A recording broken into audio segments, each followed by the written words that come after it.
ഇത് മാർക്കപ്പോളോ. ജന്മനാട് ഇറ്റലിയാണെങ്കിലും ഏതാണ്ട് 24 വർഷങ്ങളായി പേർഷ്യ, ചൈന, ബർമ, ഹിന്ദു, സിംഹളദേശം മുതലായ നാടുകളിലൊക്കെ സഞ്ചരിച്ചു വരികയാണ്. ഏഷ്യയിലെ അത്ഭുത വസ്തുക്കളും വില കൂടിയ കലാവസ്തുക്കളും എല്ലാം വാങ്ങി ഇറ്റലിയിൽ തിരിച്ചെത്തി.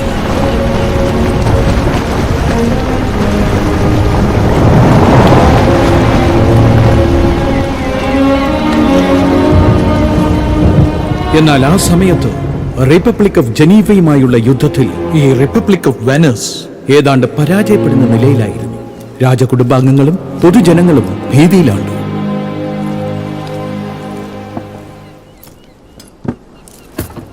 ഈ അത്ഭുത വസ്തുവാണ് കടലാസ്. ചൈനയിൽ നിന്ന് കൊണ്ടുവന്നത്. ഇലകൾക്കും വസ്ത്രങ്ങൾക്കും പകരം ഇതിൽ എഴുതിയാൽ മതി. ഈ ദുർഘടസന്ധിയിൽ ഇപ്പോൾ ഞങ്ങൾക്ക് വേണ്ടത് സമ്മാനമല്ല മാർക്കോപോളോ, രക്ഷപ്പെടാനുള്ള മാർഗമാണ്. സന്തതികളില്ലാത്തതുകൊണ്ടും വാർദ്ധക്യമായതുകൊണ്ടും ഞങ്ങളുടെ രാജ്യം ഇന്ന് ശത്രുക്കളുടെ അധീനതയിലാണ്. ലോകം മുഴുവൻ സഞ്ചരിച്ചു.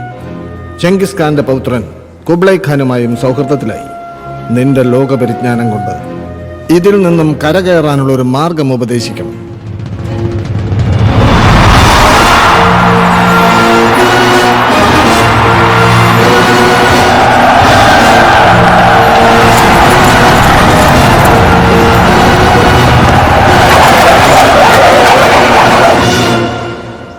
ശരിക്കും ഇതുപോലൊരു പ്രതിസന്ധി ഹിന്ദു രാജ്യത്തുള്ള ഒരു രാജാവിനും നേരിടേണ്ടി വന്നു. ആ പ്രശ്നത്തിന് പരിഹാരം കണ്ടെത്തിയ ചക്രവർത്തിയെക്കുറിച്ച് താങ്കൾ അറിഞ്ഞിരിക്കണം.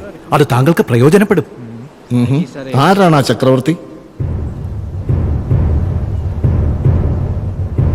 രുദ്രമദേവി.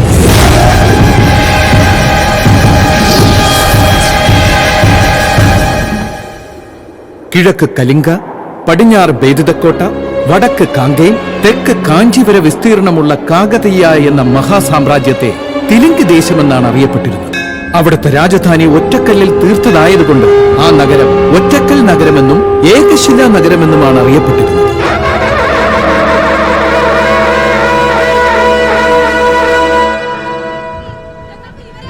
ഹരിഹരദേവൻ ജ്യേഷ്ഠ, കേട്ടില്ലേ ജനങ്ങളുടെ പ്രാർത്ഥന?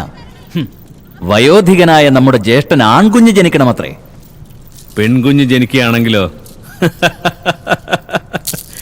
ഈ പ്രാർത്ഥന ദീനരോധനമായി മാറില്ലേ? അതെ, അങ്ങ് പറഞ്ഞതാണ് സത്യം. ഗണപതി ദേവ ചക്രവർത്തിക്കാകട്ടെ പുരുഷ സന്താന യോഗമില്ല. ജനിക്കാൻ പോകുന്നത് പെൺകുഞ്ഞ. ഭൂമിക്കടിയിൽ നിന്നും ലഭിക്കുന്ന നിധിയിൽ പണിതീരാതെ നിൽക്കുന്ന 7 കോട്ട ചുവരുകളും പൂർത്തിയാക്കും. സപ്തമാതൃകാ സ്വരൂപമായി ഈ ദേശത്തെ കാത്തുരക്ഷിക്കും ആ പെൺകുട്ടി. പെൺകുട്ടി പുരുഷന്മാരുടെ ആഗ്രഹങ്ങൾ പൂർത്തീകരിക്കാനും അവരെ സേവിക്കാനും ദൈവം സൃഷ്ടിച്ച കേവലം ദാസിയാണ് സ്ത്രീവർഗം. അവള് സിംഹാസനം അലങ്കരിക്കാനോ? ചക്രവർത്തിയുടെ ജാതകം അവിടെ ഇരിക്കട്ടെ. നമ്മുടെ തമ്പുരാന്റെ ജാതകത്തിൽ രാജയോഗം ഉണ്ടോന്ന് ആദ്യം നോക്കി പറഞ്ഞട്ടെ. കാകതീയ സിംഹാസനത്തിന്റെ അടുത്ത അവകാശി നാം തന്നെയാണ്. നമ്മുടെ പട്ടാഭിഷേകത്തിനുള്ള മുഹൂർത്തം മാത്രം നോക്കിയാലും. മുരാരിദേവ, നമ്മെ അനുകൂലിക്കുന്ന സാമന്ത രാജാക്കന്മാരോട് സജ്ജരാകാൻ പറയൂ. പെൺകുട്ടി ജനിച്ചാലുടൻ ഗണപതി ദേവൻ നമുക്ക് സിംഹാസനം ഒഴിഞ്ഞു തരികയാണെങ്കിൽ ജീവനോടെ ഉണ്ടാകും, അല്ലെങ്കിൽ പരലോകത്തിൽ വസിക്കേണ്ടി വരും. അങ്ങയുടെ വാക്കുകളാണ് ജ്യേഷ്ഠ നമ്മുടെ മന്ത്രം. പ്രഭു, അവിടുന്ന് ഒരു പ്രധാനപ്പെട്ട ശത്രുവിനെ മറന്നു. കുറെ കാലങ്ങളായി ആ ദേവഗിരിരാജന് ഈ സിംഹാസനത്തിലൊരു നോട്ടമുണ്ട്. അദ്ദേഹം ഇങ്ങോട്ട് പടയെടുത്ത് വന്നാൽ പിന്നെ നമ്മുടെ കാര്യം കാകതീയ പ്രജകളെ നാമാവശേഷമാക്കാൻ യുദ്ധസന്നാഹത്തെ തയ്യാറാക്കുകയും മുടിനാരിഴകൾ ചിഹ്നിച്ചു തരും വിധം അസ്ത്രശസ്ത്രങ്ങൾക്ക് മൂർച്ച നൽകണം. അശ്വഗജാതികളെ നയിക്കുന്ന സൈനികർക്ക് മധുവിളമ്പി അവരെ ഉന്മാദരാക്കൂ. ഗണപതി ദേവരെ പെൺസന്തതി ജനിച്ചാൽ ചക്രവർത്തിയും പ്രജകളും ആ വാർത്ത കേട്ട് തകരും. അതോടെ അവരുടെ മരണം ഉറപ്പാകും. ആ സമയമാണ് നമ്മൾ യുദ്ധത്തിന് തയ്യാറെടുക്കുന്നത്. ആ കാകതീയ സാമ്രാജ്യം നമ്മുടെ മകന്റെ പുത്രനായ മഹാദേവന് സമ്മാനിക്കുന്ന. സൈനികരെ, യുദ്ധത്തിന് തയ്യാറായി നിൽക്കൂ.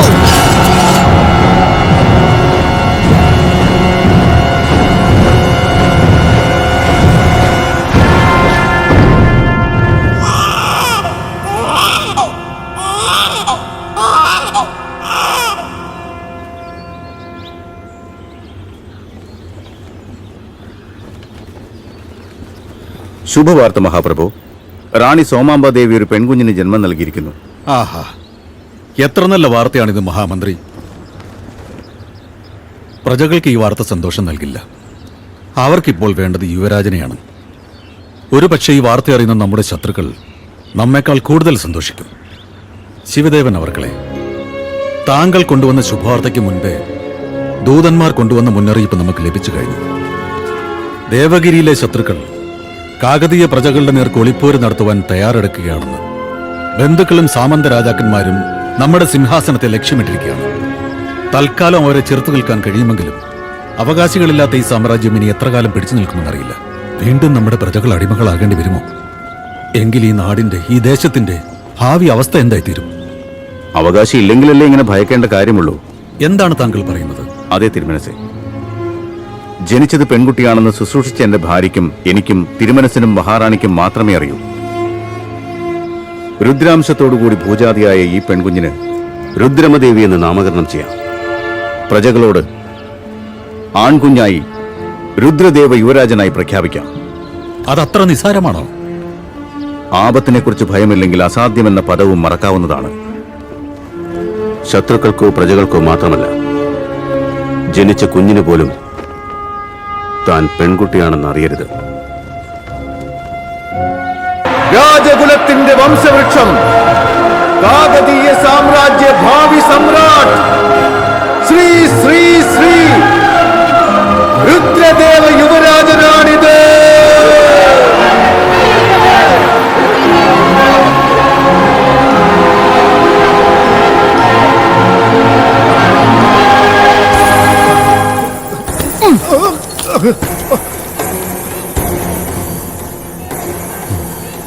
കേൾക്കുന്നുണ്ടോ ജനങ്ങളുടെ ആർപ്പുവിളികൾ?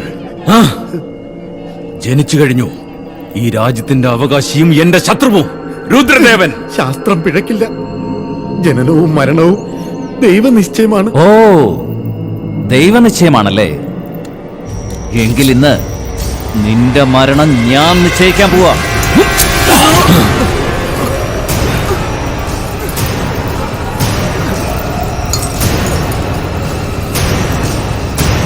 ജനിച്ചവനോടുള്ള പക പ്രവചിച്ചവനോട് തീർത്തു. ചത്തവൻ എന്തിനാ മുത്തുമാല?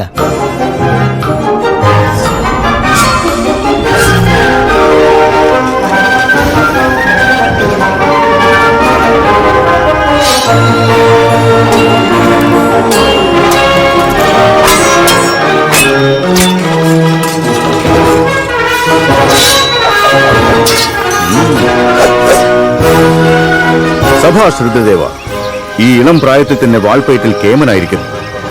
കർണന്റെ കവചകുണ്ടലങ്ങളെ പോലെ ഈ കവചവും ഖഡ്ഗവുമാണ് ഇനി നിന്റെ രക്ഷ. ശിവദേവ് ആചാര്യരുടെ ആജ്ഞ നമുക്ക് ശിവാജ്ഞയാണ്.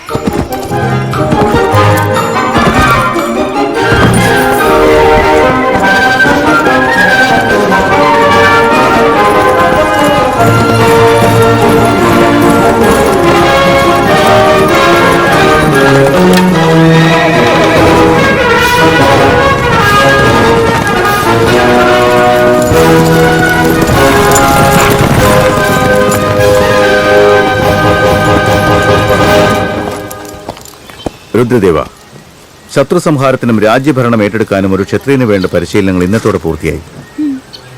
ഇനി പ്രകൃതി ധർമ്മങ്ങളും സാഹചര്യങ്ങളെ നേരിടാനുള്ള കരുത്തും ജീവിതം തന്നെ പഠിപ്പിച്ചേരും.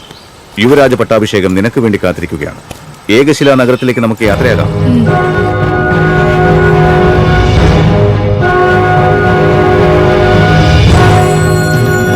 സ്വാഗതം കാകതീയ യുവകിശോര, സ്വാഗതം. ശിവദേവൻ ശിക്ഷണം നൽകിയ പ്രാവ് 14 വർഷത്തെ അധ്യയനം പൂർത്തിയാക്കി കോട്ടയ്ക്കകത്ത് തിരിച്ചെത്തി. അധികം താമസിയാതെ ഇവൻ നമ്മുടെ വാളിനിരയാകുമെന്നത് ഉറപ്പാണ്.